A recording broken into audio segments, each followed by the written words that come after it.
Upper body workout number 1 of the week.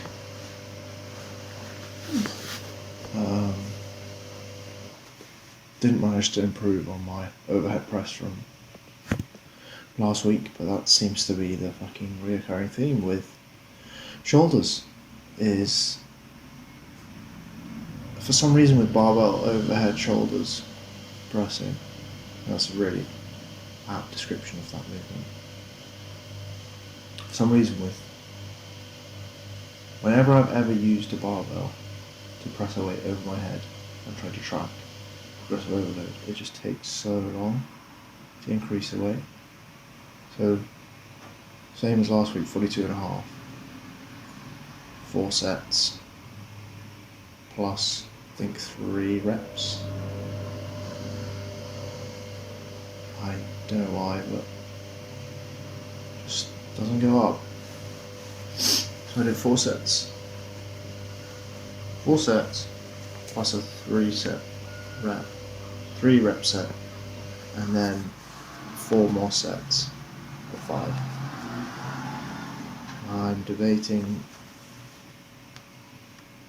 Right now I'm debating whether or not I should reduce the weight and go for the same weight for 10 sets, 5, like I do with split squats and VMO squats. You'd only do the same weight for 10 sets.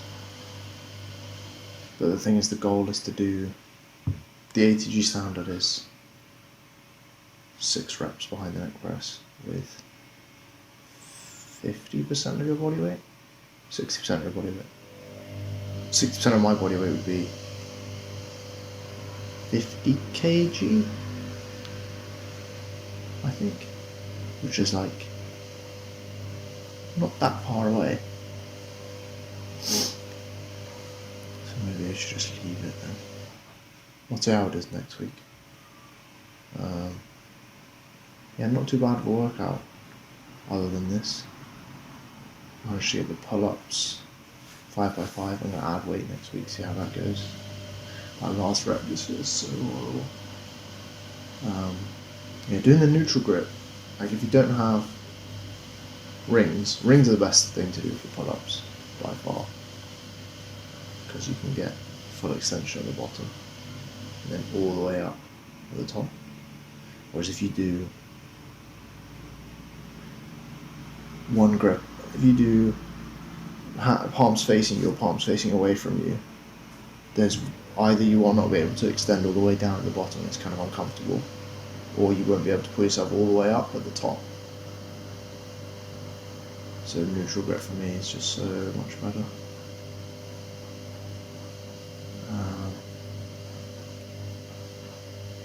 Yeah. Workout's going pretty well at the moment. I wonder if the reason why is because of the sauna. I've started going to a sauna every day.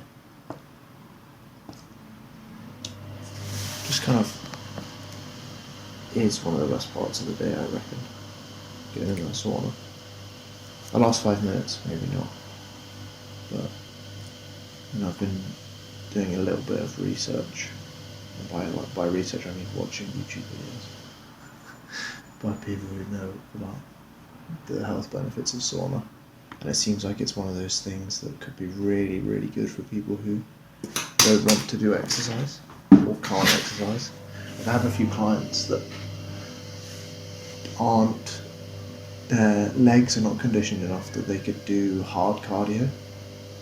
So they can do stuff like sled pushing, which is really good cardio because it's very low impact and you don't require the same kind of ability that you would need to be able to run consistently. It's nowhere near as damaging if you don't have the tibialis strength, calf strength, quad strength, the tendons around the feet and stuff like that. People just don't have the knees and the feet conditioned properly to go running.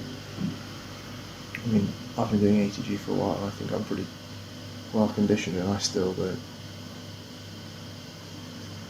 like running that much. But sled pushing is really good. But the point is that these people that don't want to exercise and probably shouldn't exercise shouldn't run around a lot. they could cycle, but then that's not the best cardio. I think getting in the sauna would just be so good for these people. So yeah, if you've got older family members that you know they should be doing exercise to get healthy, maybe, and they don't want to, suggest that they get in the sauna if they can find one. And I feel like older people are much more likely to succumb to getting into the sauna than going crazy, start doing loads of running and stuff.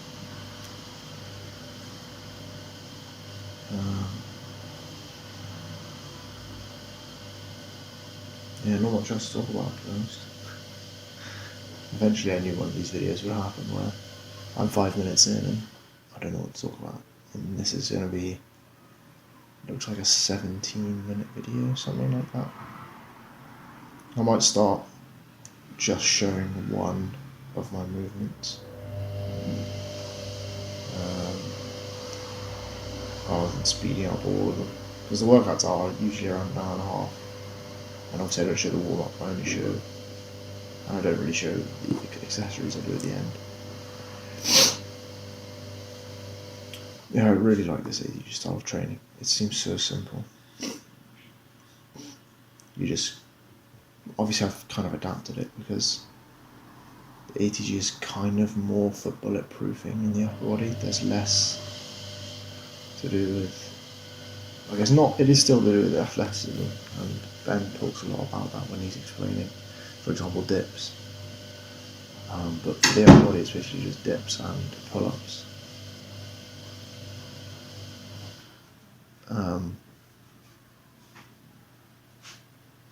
Whereas for the lower body there's so many different exercises. I wonder if I should take the time to figure out how you could apply the same principles that Ben starts to for the legs to the arms and stuff like that. I think that's what he mentioned, that's what him and Keelan mentioned, that's what Charles Bolligan did. That's why it's such an enormous arm. It's because he applied those same principles.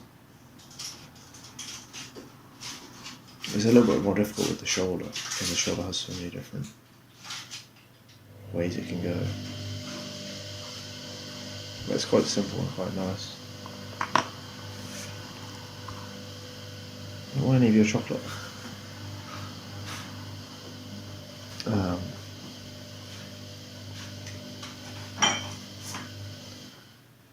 Yeah, because you've got, for the knees you've got knee extension, Cuban knee extension or reverse Nordic, which is the really long range, and then you've got the really short range with the step ups, whereas there's nothing like that for the arms. But you've got, it's basically just long range, isn't it? Like the pull-ups are,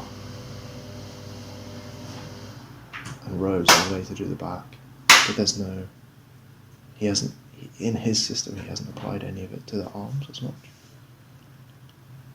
There are some tricep stuff and there are some bicep stuff. If you look at some of his old programs, or before they've been updated, but now it's mostly just for the legs. But to be fair, that's like the most important bit. But for the rest of us who want to get jacked,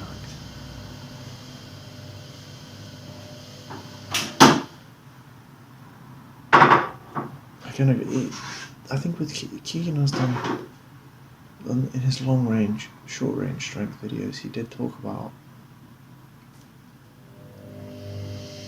going from short range to long range. So you start with the kickbacks,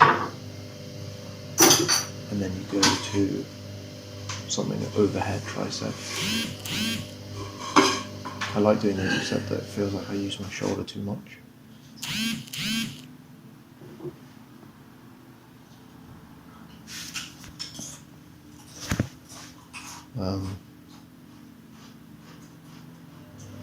Yeah.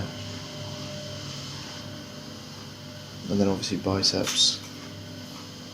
The obvious long range for the bicep is the flat bench curls, which you actually require a lot of pec flexibility to do properly. But then that's good to start with if you don't have the pec flexibility, because then you're really stretching the muscle. Whereas once you've got the flexibility, it's hard to do that. Yeah, so on the pull-ups here, that last set is always just so difficult. I love this kind of training because it just makes you feel so weak. Like, you really notice it with the squats. You do 10 sets of 10 with squat. Do you think you're lifting such a small amount of weight? If you're used to doing a normal 5x5 where you rest even up to 5 minutes, I mean, that's crazy that people do that. I used to do it as well, where you rest, do 5 reps, and then you'd rest for 5 minutes. You're essentially going to the gym, just sit down and rest, and then occasionally just exercise.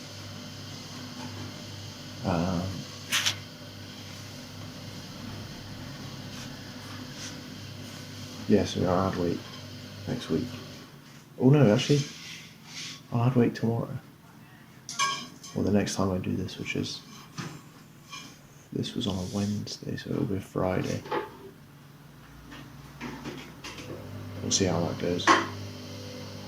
This is the last set, you can see. This is the last rep. And that's the 4th, not too bad. Yeah. Yeah, so then I did flies. Because I feel like overhead press doesn't use your pecs at all, really. Especially behind the neck. Maybe if you were doing in front, like a traditional overhead press, then you'll be using your pecs because you'll tend to lean back more. Whereas you kind of miss that with the behind the neck press. It seems like a more of a natural movement. And then flies to do a bit of chest. On other days I'll just do dips, which do shoulders and chest. So, and the flies always just destroying my chest. Like on the day, right now as I'm talking, it's the day after. I just have horrendous DOMs in my chest. Yeah, I'm probably going to leave it here, let you watch the rest of it by yourself, if that's what you want to do. Yeah, any questions, just leave them in the comments, I will reply.